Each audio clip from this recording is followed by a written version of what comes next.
ፈርምበት፣ ቪክቶሪያ መኪና ውስጥ እየጠበቀች ነው አለ ኢታን። ኢታን አባት ዛሬ ማታ ያለ ማሽን መተንፈስ እንኳን አይችልም ስትል በግርምት ድምፅ ተናገረች።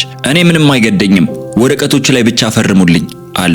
ቅድሚያ እሱን ተመልከተው አንዴ እንኳን ይኸው አለችው። እሷ ውጩና እየጠበቀች እያለ በዚህ በር ወጥተህ ብትሄድ እድሜህን ሙሉ የምትጸጸትበት ነገር ይፈጠራል። ልቀቀኝ አባቴ፣ ይቅርብህ ትጸጸታለህ ብያለሁ፣ ልቀቀኝ ብሎ እጁን አስለቀቀው። የህመም ማስታገሻ መድኃኒት ስለወሰድክ የምትናገረውን አታውቅም አለው አባቱን። ምን እየመጣ እንደሆነ የማላውቅ ይመስለዋል። ጥቂት ጊዜ እንዲህ እያሰበ ቢቆይ ይሻለዋል አለ። ከ3 ወራት በፊት በቻርተን ከተማ የሚኖሩት የጆንሰን ቤተሰቦች ትዳር ከተደገሰለት የክብር በር በስተጀርባ እየፈረሰ እንደሆነ ማንም የገመተም አልነበረም። ሰላም ውድ የዚህ ቻናል ቤተሰቦች፣ ለዚህ ቻናል አዲስ ከሆናችሁ ሰብስክራይብ፣ ላይክ፣ ሼር እንዲሁም ደግሞ ከየት ሀገር ሆናችሁ እንደምትመለከቱኝ በኮሜንት መስጫ ላይ አሳውቁኝ። ግሬስ አሁንም የጋብቻ ቀለበቷን አላወለቀችም። ማንም የሚበላ በሌለበት ምሽት እንኳን ሁልጊዜ እራት ታዘጋጃለች። የኢታን ስልክ ጥሪዎች ከጊዜ ወደ ጊዜ እያጠሩ እየቀዘቀዙና ትኩረት እያጡ ቢሆንም በደወለ ቁጥር ግን ፈጥና ታነሳለታለች። ትዳራቸው በጸጥታ ሞልቷል። ደሙ ሳይቀዘቅዝ የሞተውን አካል ያስተዋለችው ግን ግሬስ ብቻ ነበረች። ምሽቶቿን በሳሙኤል አልጋ አጠገብ ባለው ደረቅ የሆስፒታል ወንበር ላይ ታሳልፋለች። ከሌሊቱ 8 ሰዓት ላይ የኦክሲጅን ሲሊንደሩን ትቀይራለች። እጆቹ መንቀጥቀጥ አብዝተው ማንኪያ መያዝ ሲሳናቸው እያጎረሰች ታበለዋለች። ትኩሳት ከፍ ሲል ደግሞ ግንባሩ ላይ በእርጥብ ጨርቅ ታብሰዋለች። በሌሊት ፈረቃ የሚሰሩ ነርሶችን ስም በሙሉ አጠናች። የትኛው መሳሪያ ድምፅ የድንገተኛ አደጋ እንደሆነ፣ የትኛው ደግሞ የመደበኛ ሁኔታ እንደሆነ ሁሉን ነገር ለየች። እንቅልፏ እየተቆራረጠ ቢሆንም ጠዋት በንጹህ ልብስና የሞቀ ፈገግታ አጠገቡ ትገኛለች። ሳሙኤል ከመድኃኒቱ ይልቅ በሷ ፈገግታ ላይ መደገፍ ጀምሮ ነበረ። አንድ ምሽት ሳሙኤል በደካማ ድምፅ ወደ ቤትሽ ሂጂ፣ እረፊ፣ የሚጠብቅሽ ባል አለሽ አላት። ግሬስ ቀጥተኛ መልስ ከመስጠት ይልቅ ፈገግ እያለች ብርድ ልብሱን አስተካክላ ዛሬ ማታማ ከኔ ጋር ነህ አለችው። አሁን ተኛ። ከዛ ቅጽበት ግን ከ300 ማይልስ ርቀት ላይ ኢታን የሚያሚ ከተማ በሚገኘው የፎቅ መዝናኛ ላይ ምስሎቹን በሶሻል ሚዲያ ያጋራ ነበረ። በካሜራ የተቀረጸ የሻምፓይን ብርጭቆ፣ በአልማዝ ያሸበረቀ የሴት ልጅና በእጁ ላይ ደግሞ የእሷ እጅ አርፏል። የጽሑፍ መልእክቱ ደግሞ በደስታ እየኖርኩ ነው ይላል። 40,000 ሰዎች ምስሉን ወደዱት። ነገር ግን ሚስቱ የት እንዳለች የጠየቀ ወይም ደግሞ ምስል ላይ ያለው ሰው አባቱን ካየ 11 ቀናት ማሳለፋቸውን የጠየቀ አንድም ሰው አልነበረም። ቤተሰቡን የሚያውቅ ሰው ግሬስ እዛው በመቆየቷ ሞኝ እንደሆነችና ራሷን እንዲጠቀሙባት እየፈቀደች እንደሆነና እውነተኛ ፍቅር እንዲህ አድካሚ መሆን የለበትም እያሉ በሹክሹክታ ይናገሩ ነበረ። አንዲት ዘመዷ በሆስፒታል ዕቃ መሸጫ ማሽን አጠገብ አግኝታት በራራሽ ስሜት ግሬስ ለምን አሁን ይህንን ታደርጊያለሽ? እሱ እኮ አባትሽ እንኳን አይደለም ስትል ጠየቀቻት። ግሬስ በተረጋጋ መንፈስ ተመለከታቻትና እሱ እኮ ያስቀረሁት ብቸኛ አባቴ ነው አለቻት። ዘመዷ ምንም አላለቻትም። ግሬስ በሄደችበት ቦታ ሁሉ ሹክሹክታውን ብትሰማም ምንም መልስ አልሰጠችም። በሚቀጥለው ጠዋት ለራሷ ደም ላልሆነ ሰው አዲስ አበባና ንጹህ የሌሊት ልብስ ይዛ ወደ ሆስፒታል ክፍሉ ተመለሰች። ሳሙኤል አይኖቹ አብዛኛውን ጊዜ የተከዱ ቢሆንም ሁሉንም ነገር ያስተውላል። ከግሬስ አይኖቹ ስር ያለውን ጥቁር መስመር አየ። የሱን ምግብ ለማሞቅ ስትል የራሷን ምሳ እንደምትተው አስተዋለ። ለነርሶች፣ ለጓደኞቿ ወይም ለመስታወት ፊት ለራሷ እንኳን ቅሬታ ቀርባ እንደማታውቅ ተገነዘበ። በስተመጨረሻም ሳሙኤል ለማንም ሳይናገር እያንዳንዱን መስዋዕትነት የግል መዝገብ መያዝ ጀመረ። ከፍራሹ ስር የተደበቀው ትንሽ የቆዳ ማስታወሻ ደብተር ውስጥ ያን አሰፈረ። በሌላ በኩል ቪክቶሪያ ብሩክስ እቅዷን መተግበር ጀምራ ነበረ። አንድ ምሽት በሻማ ብርሃን በተሸለመ ራት ላይ በባህር ዳርቻ የሚገኘው የታሪካዊ የጆንሰን መኖሪያ ቤት በሚሊዮን የሚቆጠር ዋጋ እንዳለውና የሆስፒታሉ ክፍያ የቤተሰብ ሀብት በሙሉ ሳይጨርሰው በፊት የሚሞተው ሰው ቤት መሸጥ እንዳለበት ለኢታን ነገረችው። ከእንግዲህ ያ ቤት አይፈለግም ኢታን አለች። ኢታን እጁን እየዳሰሰች አዲስ ነገር እንገንባ፣ እውነተኛ የራሳቸው የሆነ ነገር ይቃወመኛል አላት። ነገሩ ተፈጽሞ እስኪያልቅ ድረስ እንኳን አያውቅም አለችው። ኢታን ለጥቂት ቅጽበታት አመነታ። ከዛም ታማኝነቱን በጸጥታ አሳልፎ ለመስጠት አንገቱን ሰበቀ። በተቀመጡበት አዳራሽ በኩል የሳሙኤል መኝታ ቤት በር ትንሽ ተከፍቶ እንደነበረ ሁለቱም አላወቁም። ተኝቷል ብለው ያሰቡት አረጋዊ ሰው ደግሞ በበሩ ቀዳዳ በኩል እያንዳንዱን ቃል ይሰማ እንደነበር አላስተዋሉም። በሚቀጥለው ጠዋት ግሬስ ወደ ክፍሉ ስትገባ ሳሙኤል በፈገግታ አገኘችው። ለጥቂት ሳምንታት ብቻ ዕድሜ የተሰጡት ለሚኖር ሰው የሚመስል አንድ ነገር ያወቀ የሚመስል ትንሽ ፈገግታ ነበረ። ዛሬ ደስተኛ ትመስላለህ አለችው በመገረም። ማወቅ የሚገባኝን ነገር በመጨረሻም ተረዳው ሲል ሳሙኤል መለሰላት። ምን ማለት እንደሆነ በወቅቱ አልገባትም ነበር፣ ነገር ግን በቅርቡ ታውቀዋለች። በዚያ ቤተሰብ ውስጥ ያሉ ሌሎች ሰዎች ያውቁታል። ቪክቶሪያ ወደ ኢታን ሕይወት ዝም ብላ አልገባችም። ክፍሎችን ባዶ እያደረገች ሕይወቱን ተቆጣጠረችው። ከጥቂት ሳምንታት ውስጥ የግሬስ ፎቶግራፎች ከሳሎኑ ግድግዳ ላይ ጠፉ። በምትካቸው የቪክቶሪያ የቅንጡ ሕንፃዎች ጥቁርና ነጭ ምስሎች ተተኩ። ግሬስ ከዓመታት በፊት በጥልፍ ያዘጋጃቻቸውን ለስላሳ ትራሶች ወደ ጋራጅ ዕቃ ማስቀመጫ ተወረወሩ። በከተማው የፊልምና የበጎ አድራጎት ምሽት ላይ ካሜራዎች እየበሩ ሲያነሱ እና የቆዩ የቤተሰብ ወዳጆችን ጥርጣሬ ሲተያዩ ቪክቶሪያ የኢታን እጮኛ እንደሆነች በይፋ አስተዋወቀች። ግሬስ ይህንን ያወቀችው ፎቶዎችን በበይነ መረብ ካየች ጓደኛዋ የተላከላትን የጽሑፍ መልእክት ነበረ። በሆስፒታሉ ኮሪደር ውስጥ ስልኳ በእጇ እየተንቀጠቀጠ ቆመች። ከዛም ባለቤቷን ፊት ለፊት ለመጋፈጥ ጥንካሬ ሰበሰበች። ከዛም ምሽት ኢታን በመኪና ማቆሚያ ቦታ አገኘችው። ቁልፎቹን በእጁ ይዟል። ሽቶውም ትኩስ ነው። ከዚህ ሕይወት ቀድሞ እንደወጣ ሁሉ ላላ ብሎ ቆሟል። አባትህን መውደድ ትልቅ ስህተት ነበረ ስትል ጠየቀችው። ልቧ ቢሰበርም ድምጿ የተረጋጋ ነበረ። ኢታን አንድ እንግዳ ሰው ምጽዋት እንደሚለምን አይነት እይታ ተመለከታት። አይደለም አንቺን ማግባቴ ነው አላት። ግሬስ እንደተመታች ሰው ደነገጠች። ይህንን እያሰብክ አይደለም። እያንዳንዱን ቃል እያሰብኩ ነው ግሬስ። ለረጅም ጊዜ አስብበታለሁ። አሁን ግን በግልጽ ለመናገር ደፍሬያለሁ እና ቪክቶሪያ ነች ድፍረት የሰጠችህ አለችው። አንቺ እንደዚያ በይው። እሷ የወደፊት ሕይወት ሰጥታኛለች። አንቺ ግን የሆስፒታል ክፍልና የሚሞት አረጋዊ ሰው ሰጠሽኛል አላት። ቃላቶቹ እንደ ተኩስ ተሰኩ። ግሬስ በፊቱ አላለቀሰችም። ራሷን ተቆጣጥራ በቀስታ እየተነፈሰች ወደ ሆስፒታሉ ተመለሰች። የአቀባበል ክፍሉን አልፋ ኤሌቬተሩን አቋርጣ እስከ ሳሙኤል አልጋ አጠገብ ወዳለው ወንበር ደረሰች። ከዛም እንባዋን በቀጥታ ፈሰሰች። ሳሙኤል በሩን እንደገና ክፍት አድርጎ እያንዳንዱን ቃል በበሩ ቀዳዳ ሰምቷል። በዛች ምሽት የሚሞተው አረጋዊ ከመተኛት ይልቅ በአልጋው ተነሳ። የሚንቀጠቀጠው ነገር በጥንቃቄ የተዘጋጁ እጆቹን ልብሱን ለበሰ። ሌላም ቤተሰብ ሳያውቅ በጨለማው ወደ ውጭ ወጣ። በሐኪሞች እምነት እግሮቹ መሰራት ካቆሙ ሳምንታት ያለፉት ለጥቂት ሳምንታት ብቻ እድሜ የተሰጠው እኩለ ሌሊት ላይ ወዴት ይሄዳል? መልሱ ሁሉንም ነገር ይለውጣል። ግሬስ ነገሩን ቅድመ ሁኔታውን ተገነዘበች። በየጥቂት ምሽቶች ከእኩለ ሌሊት በኋላ ሳሙኤል ከክፍሉ ይጠፋል። ከፀሐይ መውጣት በፊት ይመለሳል። ሁልጊዜ ድካም ይታይበታል። ነገር ግን እንግዳ የሆነ ሰላምና እንቅልፍ ይታይበታል። በመጀመሪያ ደረጃ በህመም ምክንያት የሚመጣ የማስታወስ ችግር ይመስላል። ነገር ግን የሳሙኤል አእምሮ በእያንዳንዱ ውይይት እንደተሳለ ቢላ ነበረ።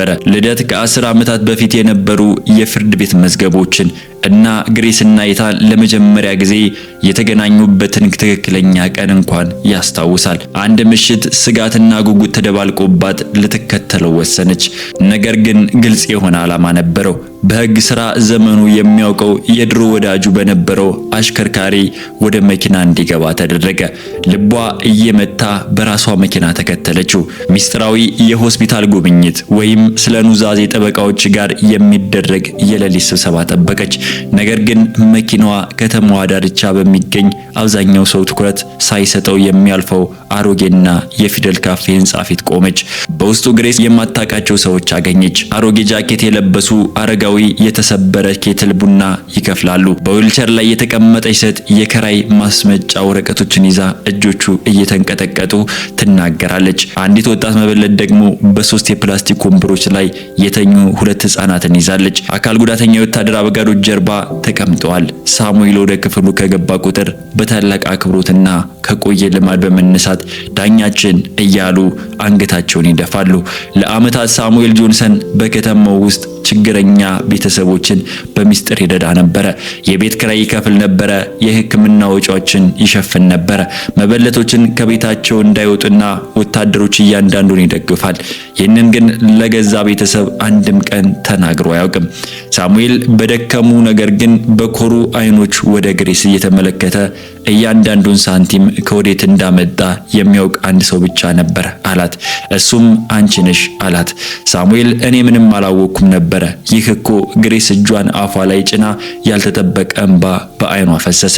እኔ የገነባሁት ነገር ማን እንደሚገባ በመጨረሻ ማውቃለሁ አለ ሳሙኤል በቀስታ። ነገሩ በደም ትስስር ላይ የተመሰረተ አልነበረም። ሁልጊዜ በችግር ጊዜ አጠገቤ በነበረው ሰው ላይ ነው የሚያልቀው አለ። ነገር ግን በዛ ምሽት አንድ ሰው ተከታትሏቸው ነበረ።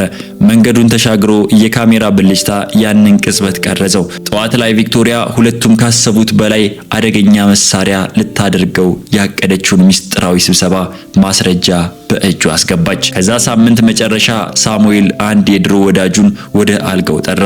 እሱም ግሬስ በሳሎኑ ግድግዳ ላይ ከተሰቀሉ ፎቶዎች ላይ ብቻ የምታውቀው የጡረተኛ ዳኛ ማይክል ካርተር ነበረ። የብር ቀለም ጸጉር ያለው የቁጣ የተሞሉ አይኖች ያሉት በሀብት ወይም ደግሞ በማዕረግ የማይደለል ሰው ነው። ማይልስ በአልጋው አጠገብ ወንበር ስቦ እየተቀመጠ በጣም ከፍቶሃል አለው። በጣም ደስ ብሎኛል ሲል ሳሙኤል ትንሽ ፈገግ እያለ መለሰ። በዚህ ቤት ውስጥ ያለ እያንዳንዱ ሰው ግማሽ አካሌ ወደ መቃብር እንደወረደ ያስባል። ይህም በጥቅም እንድሰራ እድል ሰጥቶኛል። በምን ላይ ነው የምትሰራው? ሳሙኤል ከፍራሹ ስር ለወራት ሲፈጽምበት የነበረውን ትንሽ የቆዳ ማስታወሻ ደብተርና በመሐረብ በጥንቃቄ የተጠቀለሉ የማህደር ትውስታ ዲስኮችን አወጣ። ይህንን ነገር ነው ሙሉ በሙሉ የማምነው። የቆንጆ ፊት ወይም ደግሞ በትልቅ ቼክ የማይደለል እና ፍትህ አንዳንድ ጊዜ ከወረቀት ይልቅ ትዕግስትን እንደምትፈልግ የሚረዳ ሰው እንዲይዝልኝ እፈልጋለሁ። ማይልስ ማስታወሻ ደብተሩን ገልበጥ እያደረገ ጥቂት ገጾችን ተመለከተ። በእያንዳንዱ መስመር ቁጥር ቅንድቦቹ እየተደነቁ ከፍ አሉ። ሳሙኤል ይህ እኮ የሥራ ዘመንህን ለማበላሸት ምናልባትም ጋብቻህን በሕግ ሳይፈርስ በፊት ለማፍረስ በቂ ነው አለው። ሐሳቡም እሱ ነው ብሎ መለሰለት። ግሬስ የምትገነባውን ነገር ታውቃለች ብሎ ጠየቀው። ሳሙኤል አንገቱን በዝግታ ነቀነቀ። ገና አላወቀችም። እሷ ማንነቷ ስለሆነ ብቻ ትክክለኛውን ነገር እያደረገች እንደሆነ ታስባለች። ነገር ግን ነገሩ በጣም እስከሚያስፈልግበት ቅጽበት ድረስ እንዲህ እንዲቀጥል እፈልጋለሁ። ደግነቷ ንጹህ ሆኖ ይቆያል። ስልቱን እኔ ይዘዋለሁ አለ። ማይልስ የድሮ ወዳጁን ለረጅም ጊዜ ተመለከተው። እውነታው በፊቱ ላይ ጎላ። ግራ ተጋብተህ እየሞትክ አይደለም አይደል አለው። በዛ ቤት ውስጥ ማንም ከሚያስበው በላይ በተሻለ ጊዜ ነው የምሞተው አለ ሳሙኤል፣ አይኖቹ በተንኮል ፈገግታ እየበሩ። በጥንቃቄ ተከታተል ማይልስ፣ ይህ ቤተሰብ ትዕግስት ምን እንደሚመስል አሁን ይማራል። ማይልስ በዛች ምሽት ማስታወሻ ደብተሩን በፌስታል አጥፎ እንደተከለከለ ዕቃ በመያዝ ወጣ። እሱና ሳሙኤል ብቻ ወደሚያውቁት የባንክ ካዝና ቀጥታ አመሩ። ኢታንም ሆነ ቪክቶር ጉብኝቱን አላስተዋሉም። ጡረተኛው ዳኛ በየጥቂት ሳምንታት ወደ መኖሪያ ቤቱ ለምን እንደሚመጣ፣ ሁልጊዜ አንድ ትንሽ ነገር በክንዱ ስር ደብቆ ለምን እንደሚወጣና ማንም ሳይነቃ በፊት ለምን እንደሚሄድ መጠየቅ አላሰቡም። ቪክቶሪያ በፍጥነት ተንቀሳቀሰች። ግሬስ አባቱን በሚስጥር ስታታልል፣ ገንዘብ ስትወድና የቤተሰቡን ሀብት ከእጃቸው ለመስረቅ ስታቀድ እንደነበር ለኢታን ነገረችው።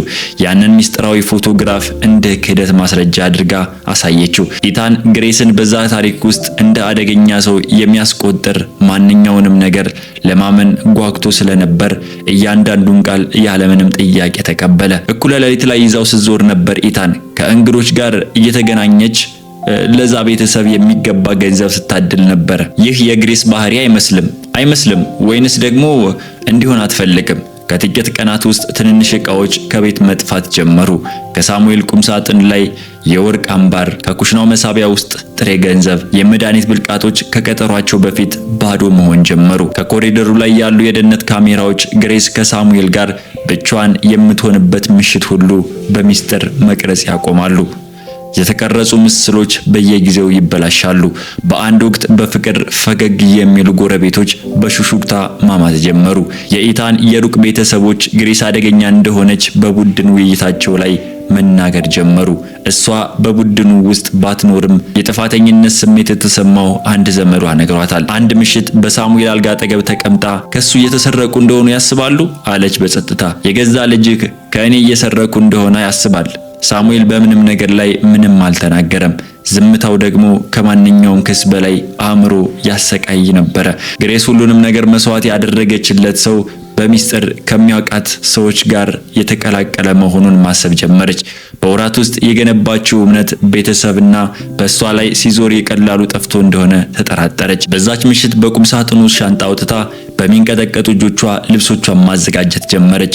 ጋብቻውን፣ መኖሪያ ቤቱንና ያለ አንድ ቃል መከላከያ የእሷ ላይ የዞረውን ቤተሰብ ጥላ ለመውጣት ተዘጋጀች። ሳሙኤል በበሩ ላይ ተከሰተ። የቀረው ጥንካሬውን በመጠቀም በክፉ ዘንጉ የተደገፈ መንገዷን ዘጋው። ወደ ልትሄጂ አሰብሽ ብሎ ጠየቃት። እውነት ወደ ምፈልግበት ቦታ ሳሙኤል አለችው። ዛሬ ማታ በዚህ በር ወጥተሽ ብትሄጂ አላት። እነሱ ያሸንፋሉ። እናም ቃል እገባልሻለሁ ግሬስ ያንን ገና አላገኘውም። ገና አልተገባቸውም። ጥቂት ጊዜ ስጭኝና ምን እየገነባሁ እንደነበረ አሳይሻለሁ አላት። ሻንጣዋን አጋማሽ ላይ አቁማ በዛ ቤት ውስጥ በእውነት የተረዳቻትን ብቸኛ ሰው ተመለከተች። የምን ጊዜ ብላ ጠየቀችው። ትንሽ ጊዜ መኘኝ አላት ሳሙኤል። እኔ በሁሉም ነገር አምጫለሁ። አሁን ደግሞ ውለታውን እንድመልስ ፍቀጅልኝ አላት። በአልጋው ጫፍ ላይ ተቀመጠች። ሻንጣዋ ተረሳ። በሳምንታት ውስጥ ካየችው በላይ እግሩ ተረጋግቶ የቆመውን አረጋዊ ተመለከተችው። እየተወደድክ ነበር አይደል ስትል በዝግታ ጠየቀችው። ግራ መጋባቱ፣ መረሳቱ፣ ሁሉም ነገር። ሳሙኤል የደከመች ትንሽ ፈገግታ አሳየ። ደካማ የሚመስል ሰው ዝቅ ተደርጎ ይገመታል። ዝቅ ተደርጎ የተገመተ ሰው ደግሞ የማንንም ሰው እውነተኛ ፊት ያለምንም ጭንብል ማየት ይችላል። እና ምን አየህ? ሁሉንም ነገር አለ በቀላሉ። እያንዳንዱን ውሸት፣ እያንዳንዱን እቅድ እኔ አልሰማም ብለው ባሰብኩበት ክፍል ውስጥ እየተናገሩና እያንዳንዱን ጨካኝ ቃል ሁሉንም አይቻለሁ ግሬስ። እያንዳንዱን ነገር ደግሞ ደህንነቱ የተጠበቀ ቦታ አስቀምጫለሁ አላት። አሁን ለምን ነገርከኝ ብላ ጠየቀችው። ምክንያቱም ዛሬ ማታ ተሸንፌያለሁ ብለሽ ልትሄጂ ነበረ። ምንም እንዳልተሸነፍሽ እንድትረጂ እፈልጋለሁ። በዛ ቤተሰብ ውስጥ የራስሽ ያልሆነ ነገር ለመውሰድ ያልሞከርሽ ብቸኛ ሰው አንቺ ነሽ። ይህ ከምትገመቹ በላይ ዋጋ አለው። በቅርቡ ደግሞ በዚህ ቤት ውስጥ ያለ እያንዳንዱ ሰው ዋጋ ይኖረዋል። ግሬስ እንባዋን አብሳ ሻንጣዋን ዘጋች። ለወራት ሳይነካ ተቀምጦ ወደ ነበረው አልጋ ስር አስገባችው። እሺ አለች በጸጥታ። እቆያለሁ፣ ነገር ግን አንተም መልሰህ ቃል ልትገባልኝ ይገባል፣ ማንኛውንም ነገር ብሎ መለሰላት። እነሱ እንዲያሸንፏት ፍቅድላቸው። ከዛ ሁሉ መከራ በኋላ ትተው የሳሙኤል አይኖች በመብራቱ ብርሃን ውስጥ አንጸባረቁ። አላስበውም ውድ ልጄ አላስበውም አላት። ቪክቶሪያ ክፍሏን የራሷ እንደሆነ አድርጋ በመያዝ የቤት ዕቃዎቿን በራሷ ጣዕም ማስተካከልና የዶላር ምልክት ባለው ማግኔት ፍሪጅ ላይ የለጠፈችውን የቤት ሕጎች ዝርዝር ማዘጋጀት ወደ መኖሪያ ቤቱ በድፍረት ገባች። ግሬስ አሁን ለቪክቶሪያና ለኢታን የተከለከለ የቤተሰብ መግቢያ ክፍል ሳይሆን ምግቧን በኩሽና ውስጥ እንድትበላ ታዘዘች። የዋናው መኝታ ቤት ቁልፎች ያለምንም ቅድመ ማስጠንቀቂያ በአንድ ጀንበር ተቀየሩ። አንድ ምሽት በኢታን ፊት ቪክቶሪያ የግሬስን የጋብቻ አልበም ከሱቅ አውጥታ ቀጥታ ወደ እሳት ማዶ ጣለችው። እሳቱም ወዲያውኑ ማዕዘኑን ያዘው። ቪክቶሪያ አቁሚ አላት። ይህ ቤት አዲስ ኃይል ያስፈልገዋል ግሬስ። አሮጌ ፎቶግራፎች ከእንግዲህ እዚህ ቦታ የላቸውም። ግሬስ ሳታስበው ወደ እሳቱ ተወረወረች። በባዶ እጆቿ አልበሙን አወጣችው። በጥቂት ሰከንዶች ውስጥ ጣቶቿ ቀልተው ተቃጠሉ። የተቃጠሉትም አልበም በደረቷ ላይ አቀፈችው። ከእጆቿ ህመም ይልቅ የክደቱ የተነሳ እንባዋ በፊቷ ላይ ይፈስ ነበረ። ኢታን ጥቂት እርምጃዎችን ርቆ ቆመ። መንጋጋው ተወጥሮ አይኖቹ በሁለት ሴቶች መካከል እየተመላለሰ ሁኔታውን ይከታተል ነበረ። ምንም አላለም፣ ምንም አላደረገም። አባቱን ለወራት ህይወቱን ለማቆየት የደከመች ሴት የልቡ የተተወ ህይወት የሚያሳዝናቸው ብቸኛ ነገር ለማዳን እጆቿን ሲቃጠሉ ዝም ብሎ ተመለከተ። ኢታን ስትል ግሬስ በቃጠሎ የተጎዱ እጆቿን እያሳየች በሹሹታ ተናገረች። አንድ ነገር በል፣ ማንኛውንም ነገር። እሱ ግን ፊቱን አዞረ። ያ ዝምታ ደግሞ ቃላቶቹ ሊናገሩት የማይችሉትን ሁሉ ነገራት። ከዛ ቤት ውስጥ ማንም ሰው እስካሁን ያልተረዳው ነገር ቢኖር ቀላል ነበረ። ሳሙኤል አልተደናገጠም፣ አላበደም። እሱ በራሱ ቤት ውስጥ በአይኑ ስር ማታለል የሚችል ደካማ አረጋዊ አልነበረም። እሱ እየተወነ ነበረ፣ በጥበብ እየተወነ ነበር። እያንዳንዱ ማማረር፣ እያንዳንዱ የመተንፈስ ድምፅ ስም የረሳ የሚመስልበት እያንዳንዱ ረጅም ረፍት፣ ሁሉም የተሰበሰበ ነበረ። አእምሮ እያጣ ያለው የሚሞት ሰው ጭንብል በስተጀርባ። ሳሙኤል ንግግሮቹን ሲቀዳ፣ ክህደታቸውን ሲመዘግብና ማስረጃ ሲሰበስብ ወራትን አልፏል። ለ40 ዓመታት ስራውን ባሳለፈበት የፍርድ ቤት ውስጥ ሳይሆን ከማንኛውም ፍርድ ቤት በላይ የግል ወደ ሆነ በተሰማው በራሱ ቤተሰብ ግንብ ውስጥ ነበረ። ሁሉም ሰው የተወው ሰው ሙሉ ትኩረቱ ተሰጥቶ የቆየ እያንዳንዱ ስድብ፣ እያንዳንዱ የተሰረቀ ዕቃ፣ እያንዳንዱን በሽጉታ የተወጠኑ እቅድና አንድ ትልቅ የእውነት ስብሰባ የሰበሰበች ብቸኛ ሰው ነበረ። ግሬስ ራሷን እንኳን አስገርማ ውሳኔ ወሰነች። መማሪያዎችን ከመቅጠር ወይም ደግሞ ቪክቶሪያ ፊት ለፊት ከመጋፈጥ ይልቅ በጥንቃቄና በትክክል የራሷ ወጥመድ ለመዘርጋት መረጠች። በማህበራዊ አገልግሎት አስተዳደር ውስጥ በቆየችባቸው ዓመታት ያገኘችውን እያንዳንዱን ችሎት ተጠቅማ ማስረጃዎችን እንደ መዝገብ ማንም ሰው ለማየት ባላሰበበት የመጽሐፍ ደርዳሪ እና የአየር ማረፊያዎች ውስጥ የተደበቁ ካሜራዎችን ገጠመች።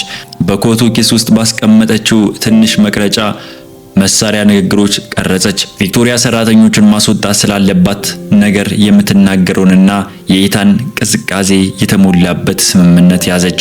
በመጨረሻም የታሰበውን እርምጃ ወሰደች። ቪክቶሪያ ትፈልገዋለች ብላ ባሰበችው መሳቢያ ውስጥ የሰነዶች ስብሰባ አዘጋጅታ አስቀመጠች።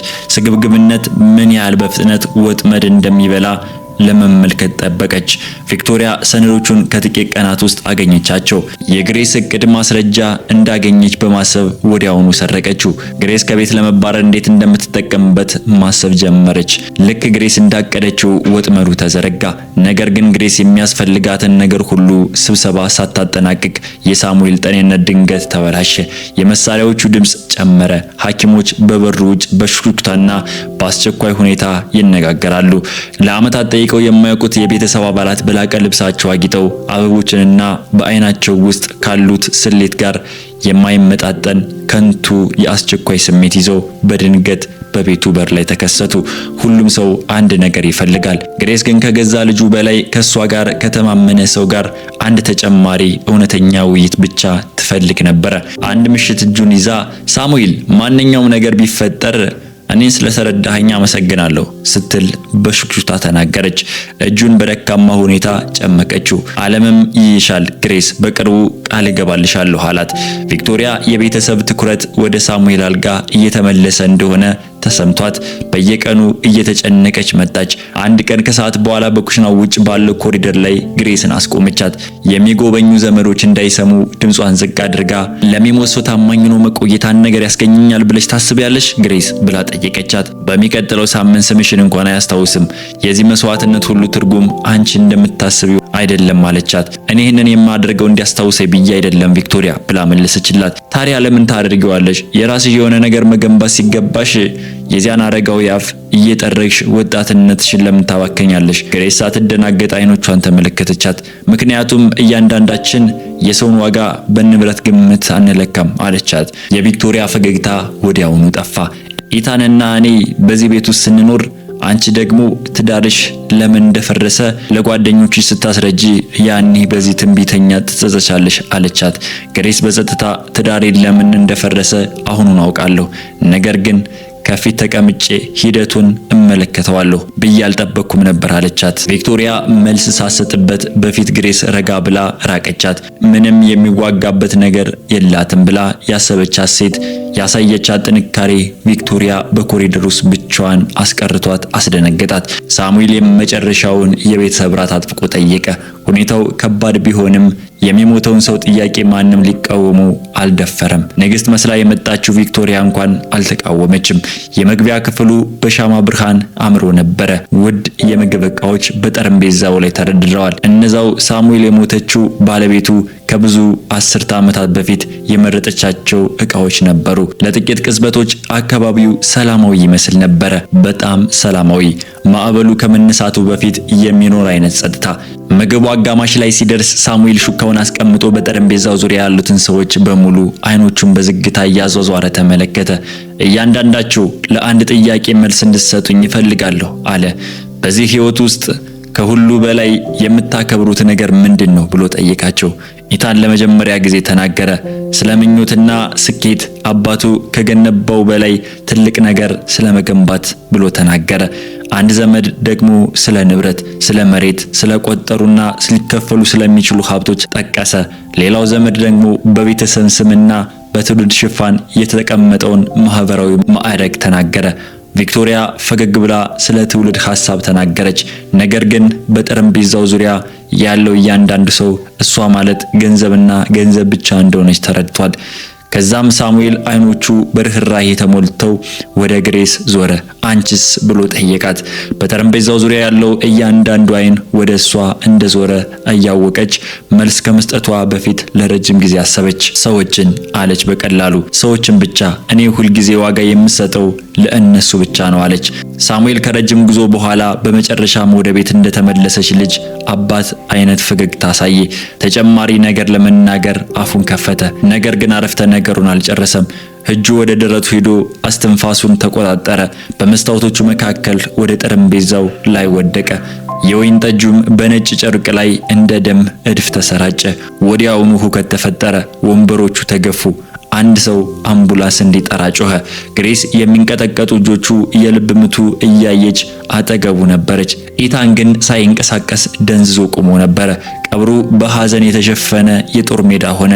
ቪክቶሪያ በውድ ጥቁር ልብስ አጊጣ እንደ ሐዘንተኛ ምራት በኢታን አጠገብ ቆመች። ከጥቂት ወራት በፊት ብቻ ወደዚህ ህይወት እንደገባች የማያውቁ እንግዶች የሚያቀርቡትን መጽናናት ተቀበለች። ግሬስ ከጀርባ በጸጥታ ቆማ ነበረ። የተቃጠሉ ጣቶቿ በጥቁር ጓንት ስር በሽፋን ተጠቅልለዋል። ከቀብሩ በኋላ ሁሉም ሰው ለማዘን ሳይሆን የኑዛዜ ቃል ለመስማት ወደ መኖሪያ ቤቱ ተቸኮለ። የእርምጃዎች ድምፅ በወለሉ ላይ በጉጉት ስሜት ያንጸባርቅ ነበር። ቪክቶሪያ የራሷ እንደሆነ ያሰበችው መኖሪያ ቤት በሐሳቧ እያጌጠች ሙሉ በሙሉ በራስ መተማመን ፈገግ አለች። ኢታንም ገና የራሱ ያልሆነውን ሀብት በሐሳብ እያመጣ አባቱ ለገነባው ስራ አንድም ሳንቲም ሳይደክም በአባቱ ሀብት ላይ የሚገነባውን አዲስ ስልጣን አመነ። ግሬስ ግን ከሳሙኤል አሮጌ የቆዳ መጽሐፍ ቅዱስ በቀር ምንም አልጠበቀችም። እሱም ጥንካሬው ህመም ከመውሰዱ በፊት በየምሽቱ የሚያነበው ነበረ። የማይልስ ካርተን በክፍሉ ፊት ለፊት ቆሞ ጸጥታ እንዲሰፍን እጁን አነሳ። ፊቱ ላይ ምንም ስሜት አይታይበትም ነበር። ዛሬ መደበኛ የኑዛዜ ንባቦች አይኖሩንም አለ። ሳሙኤል ሙሉ በሙሉ ሌላ ነገር ትቶ አልፏል። እስከዚች ቅጽበት ድረስ እኔ በግሌ እንድጠብቀው የጠየቀኝ ነገር። ግድግዳው ላይ ወደ ተሰቀለው የቴሌቪዥን መስኮት አመለከተ። ክፍሉ በሙሉ ጸጥ አለ። እያንዳንዱ አይን በጨለማ መስኮቱ ላይ ተተከለ። ከሳምንታት በፊት የተቀረጸው የሳሙኤል ፊት በስክሪኑ ላይ ታየ። ድምፁ የተረጋጋና ግልጽ ነበረ። በመጨረሻዎቹ ቀናት ማንም ካሰበው በላይ ጠንካራ ነበረ። ሳሙኤል በክፍል ውስጥ ያለውን እያንዳንዱን ሰው በስም እየጠራ አረጋዊ ሰው ያውቀዋል ብሎ ማንም ያላሰበውን እውነት እየተናገረ ቀጥታ ወደ ካሜራው ተናገረ። ኢታን አለ። ገና ሳልሞትና ደሜ ሳይቀዘቅዝ ይህንን ቤት እንደምትሸጠው ለቪክቶሪያ ስትነግራ ሰምቻለሁ። እያንዳንዱን ቃል ሰምቻለሁ። የኢታን ፊት ነጣ። ከጎኑ የነበረችው የቪክቶሪያ ፈገግታ ለመጀመሪያ ጊዜ ጠፋች። ክፍሉ ደነገጠ። በጠረጴዛው ላይ የተቀመጠችውን ትንሽ የእንጨት ሳጥን እንዲከፍት በማይልስ አዘዘው። ያቺ ሳጥን ለወራት በሳሙኤል ቁም ሳጥን ላይ ተቀምጣ በአሮጌ የሸሚዝ ቁልፍ ውጭ ምንም የላትም ተብላ በሁሉም የተረሳች ነበረች። በውስጣቸው የማህደር ትውስታ ዲስኮች፣ የድምጽ ቅጂዎችና ፎቶግራፎችና ደረሰኞች ነበሩ። በወራት ውስጥ በጸጥታ የተሰበሰበ ሙሉ የክህደት መዝገብ። ሳሙኤል በፍርድ ቤት በነበረበት 40 ዓመታት ውስጥ ካዘጋጃቸው የህግ መዝገቦች ይልቅ በጣም የተሟላ ነበረ። ምስሉ ወደ ተደበቁ ካሜራዎች የተቀረጹ ምስሎች ተቀየረ። ኢታን በግል ስልክ ጥሪ ላይ የአባቱን ህመም ሲያፌዝበት፣ አረጋዊ ሰው ነገሩን ምን ያህል እንደሚያራዝመው እየሳቀ ሲናገር፣ ቪክቶሪያ ማንም አያየኝም ብላ ስታስብ ጌጣጌጦችን ወደ ቦርሳዋ ስታስገባ፣ ሁለቱም በኩሽና ጠረጴዛ ላይ ተቀምጠው ግሬስን ከቤት እንዴት ሙሉ ለሙሉ እንደሚያስወጣት በረጋ መንፈስ ሲያቅዱ ማንም አልተናገረም። ማንም አልተንቀሳቀሰም። ግሬስ እውነቱ ራሱ እንዲናገር ትከታተላለች። ፊቷ የልብ ስብራትና የእውነት መገለጽ ስሜት ይታይበት ነበረ። የሳሙኤል የተቀረጸ ድምጽ የመጨረሻውን አረፍተ ነገር ተናገረ። አይኖችህ አሁን የሚያዩት እያንዳንዱን ፊት የሚያይ ይመስለዋል። ቀጥታ ወደ ካሜራው ይመለከቱ ነበረ። የኔ ትልቁ ውርስ ገንዘብ አልነበረም፣ መልካም ስነ ምግባር እንጂ። በዚህ ቤተሰብ ውስጥ ሁለቱንም ያገኘችው አንድ ሴት ብቻ ነች። እሷም የራሴ ደም እንኳን አይደለችም። ማይልስ በክፍሉ አቋርጦ ለግሬስ የታሸገ ደብዳቤ ሰጣት። በክፍሉ ውስጥ ያለው ውጥረት በጣም ከባድ ቢሆንም እጁ እየተረጋጋ ነበረ። ሁሉም ሰው ኑዛዜው እንደሆነ ገመተ። ነገር ግን የገዛ እጁ የተጻፈ ደብዳቤ ነበረ። ሳሙኤል የመጨረሻ ትዕዛዝ ትቶ ነበረ። ግሬስ እውነተኛ ፍላጎቱን በራሷ ድምጽ በክፍሉ ውስጥ በተሰበሰቡ ሰዎች በሙሉ በከፍተኛ ድምጽ ታነባለች። ደብዳቤውን ስትከፍተው እጇ ይንቀጠቀጡ ነበር። በክፍል ውስጥ ያለው እያንዳንዱ አይን በሷ ላይ ተተከለ። እያንዳንዱ ቃል ኢታንን የበለጠ ሰበረው። ሀብቱ፣ ንብረቱ፣ በባህር ዳርቻ የሚገኘው ታሪካዊ መኖሪያ ቤት፣ አብዛኛውን ነገር ቀጥታ ወደ ግሬስ አለፈ። በእዝነት ወይም ደግሞ በግዴታ ሳይሆን በሌሊት ኦክሲጅን ከመቀየርና ከሚስጥር ከከተማዋ ማዶ ከማሽከርከር መካከል ማንኛውም የደም ትስስር ሊያደርጋት ከሚችለው በላይ ሳሙኤል በራሱ የመረጠችው ልጅ ሆና ስለተገኘች ነበር። ኢታን $1 ብቻ አገኘ። ቪክቶሪያ ደግሞ ምንም አላገኘችም። መኖሪያ ቤቱ ከአንድ አስገዳጅ ሁኔታ ጋር መጣ። ክፍሉ በፍጹም ሊሸጥ አይችልም። በምትኩ ግሬስ ሳሙኤል በመጨረሻዎቹ ወራት በሚስጥር ሲያቅደው እንደነበረው በከተማዋ አሮጌ ሕንፃ ያገኘችውን ግንኙነታቸውን በመጠቀም ዓለም የረሳችውን አረጋዊ መንከባከቢያ ቤት እንድታደርጋቸው ታዘዘች። ቪክቶሪያ ሳምንቱ ሳይጠናቀቅ ኢታን ጥላው ሄደች። ሙሉ እቅዷን የገነባችው በጭራሽ ባልመጣው ውርስ ላይ ስለነበር ያለሱ ለእሷ ምንም ጥቅም አልነበረም። ስልኳ መደወል አቆመ። ቁጥሯ ተቀየረ። በአጭር ጊዜ ውስጥ ወደ ህይወቱ እንደገባች ሁሉ በፍጥነት ጠፋች። በጥሩ ሁኔታ ስታሳየው የነበረው የወደፊት ተስፋ በሙሉ ይዛው ሄደች። ቪክቶሪያ ቆይ፣ ከእንግዲህ የምጠብቀው ነገር የለም ኢታን፣ እኔ የምፈልገው ምንም ነገር የለህም አለችው።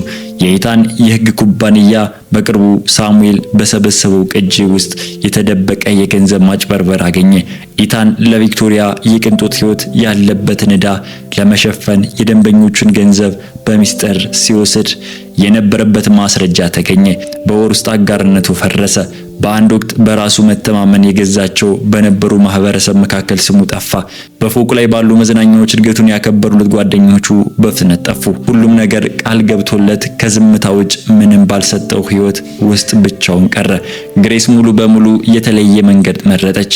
ርህራሄ በነበረባት ቦታ ቂም እንዲይዝ አልፈቀደችም። የሳሙኤል መኖሪያ ቤት እሱ እንዳሰበው አረጋዊው የሚረዱበት ሞቃታማና የበለጸገ ተቋም አደረገችው። ባዶ ክፍሎች በሳቅ በቤት ውስጥ የተሰራ ምግብና ማንም ያገኛል ብሎ ባላሰበው ሁለተኛ እድል ሞላቸው። የቀድሞ ታካሚዎች በፈቃደኝነት ለመስራት ተመለሱ። በአንድ ወቅት በሹክሹክታ ያሙ የነበሩ ጎረቤቶች ቀደም ሲል በቀላሉ በሰጡት ፍርድ አፈሩ። በምግብና በክፋት ልብ መምጣት ጀመሩ። የቤተ ክርስቲያን አባላት ደግሞ ለዓመታት አንድም ጥያቄ በሌላቸው አረጋዊ የሳምንት መጨረሻ ጉብኝታቸውን አዘጋጁ። አንድ ቀን ከሰዓት በኋላ ለሳሙኤል መታሰቢያ የተተከለውን የአትክልት ስፍራ ስትንከባከብ ግሬስ እጆቹ በአፈር ተሸፍነው እጅጌው ተጠቅልሎ በጸጥታ የሚሰራ አንድ ሰው ላይ አጠገቢሩ ተንበርክኮ አየች። እሱም ኢታን ነበረ። ገንዘብ አልጠየቀም፣ ይቅርታም አልጠየቀም። በቀላሉ አረም ይነቅላል። ለዓመታት ችላ ብሎት የነበረው አባቱ የነበረው የአትክልት ስፍራ አጠገብ እየሰራ በመጨረሻ የሚችለው ብቸኛ መንገድ እሱ ብቻ ነበረ። ግሬስ ለረጅም ጊዜ ተመለከተችው። ከዛም ምንም ሳትናገር ዞራ ወደ ውስጥ ተመለሰች። ቁስሎች በጸጥታ በፍጥነት ይፈወሳሉ። አንዳንድ ትምህርቶች ደግሞ ምንም አይነት የብቀላ ቃል ሳያስፈልጋቸው በራሳቸው መንገድ ወደ ቤት ይወጣሉ። በሚቀጥለው ሳምንትና እዛ በኋላ ባሉት ሳምንታት ተመለሰ። ሁልጊዜ በጎን በር በጸጥታ ይወጣል። አረጋውያኑ ለራት በመሰብሰባቸው በፊት ይሄዳል። በንብረቱ ምስጢራዊ ጫፍ ላይ ያለውን አጥር ቀለም ቀባ። በአትክልቱ ስፍራ ቤት ውስጥ የሚፈሰውን የውሃ ቧንቧ ሳይጠየቅ አበጀ። በቀጥታ ከግሬስ ጋር ለመነጋገር አንድም ቀን አልሞከረም። አንዳንድ ውይይቶች በአንድ ጊዜ ከመጠየቅ ይልቅ በጥንቃቄ በትንሽ እርምጃዎች መገኘት እንዳለባቸው የተረዳ ይመስላል። በአትክልት ስፍራ አረም የሚነቅለው ብቸኛው ወጣት የወደደው ሚስተር ዳውሎስ የተባለው አረጋዊ አንድ ቀን ከሰዓት በኋላ ለምን ሁልጊዜ እንደሚመለስ ጠየቀው። ኢታን ከአፈሩ ሳይቃና አባቴ ሰዎች ራሳቸው ማመናቸውን ባቆሙ ጊዜ እንኳን ሁለተኛ እድል ይገባቸዋል ብሎ ስለሚያምን ነው ይህ ቦታ የገነባው አለ። እኔም ለአንዴ እንኳን ራሴን ማመን ልጀምር ብዬ አሰብኩ። ማስተር ዳውሰን በዝግታ አንገቱን ነቀነቀ። ምንም ተጨማሪ ነገር አልተናገረም። ሰዎች እንደገና በመስታወት ራሳቸውን ከማየታቸው በፊት አጥሮቻቸው ስር አፈር እንደሚያስፈልጋቸው ተረድቷል። በሌላ በኩል ግሬስ ካሰበችው በላይ ትልቅ ነገር ገነባች። ሳሙኤል በሚስጥር ይጎበኘው የነበረውን የማህበር ማዕከል ሰራተኞች ቀጠረች። በፕላስቲክ ወንበሮች ላይ የተኙ ህጻናትን ይዛ ትቀመጥ ለነበረችው መበለት ስራ ሰጠች። ያገለገሉበትን ሀገራት የረሳቻቸውን የሚመስላቸው ወታደሮች አዲስ ዓላማ ሰጠች። ተቋሙ በቻርተን ከተማ ውስጥ ማንም ሰው ብቻውን የማያረጅበት እያንዳንዱ አረጋዊ እንክብካቤ ብቻ ሳይሆን እውነተኛ ወዳጅነት የሚያገኝበት ቦታ በመሆን ስም አተረፈ። የአካባቢው ዜናዎች በመጨረሻም ታሪኩን አወጡት። ስለ ሚስጥራዊ ውርስና ልብ መስበር ለአረጋዊ ወደ መሸሸጊያ ቦታ ስለተቀየረች አንድ እንቁ ሴት ዘገባዎች አቀረቡ። ግሬስ ከአንድ አጭር ጋዜጣዊ ቃለ መጠይቅ ውጭ ሌሎችን በሙሉ አልቀበልም አለች። በፎቶዋ ስር የሚከተለው አረፍተ ነገር ይጻፋል። እኔ ይህንን የገነባሁት የማንንም ስህተት ለማስከበር አይደለም። የገነባሁት በችግር ጊዜ አጠገብ መገኘት ብቻ የእውነተኛ ውርስ እንደሆነ አንድ ሰው በመጨረሻ ስላስተማረኝ ነው አለች። የሳሙኤል ምስል በመግቢያ አዳራሽ ውስጥ በኩራት ተሰቅሏል። አይኖቿ በጽጥታ ውስጥ እንኳን ሞቅ ያሉ ነበሩ። ደም ዘመዶችን ይፈጥራል፣ ርህራሄ ደግሞ ቤተሰብን ይፈጥራል።